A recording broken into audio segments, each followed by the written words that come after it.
জনজাতি গৌরব বর্ষ উদযাপন করছে সারা দেশ। আর তার অঙ্গ হিসেবে সিপাহীজলা জেলার মোহনভোগ আরডি ব্লকের দশরথ বাড়ি এডিসি ভিলেজে শুরু হয়েছে ধরতি আভা জনভাগিদারি অভিযান। এই শিবিরে সরকারের বিভিন্ন দপ্তর যেমন স্বাস্থ্য, শিক্ষা, কৃষি, সামাজিক সুরক্ষা, PRTC income certificate, marriage certificate আর আধার কার্ড এবং টিআরএলএম এর মাধ্যমে স্বাবলম্বী করে তোলার জন্য লোন প্রদান সহ বহু পরিষেবা পাচ্ছে মোহনভোগ আরডি ব্লকের দশরথ বাড়ি এডিসি ভিলেজে।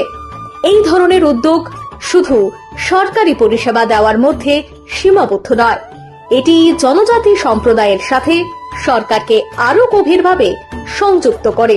এটি সত্যিকারের জনভাগিদারি, যেখানে মানুষ নিজের উন্নয়নের অংশীদার।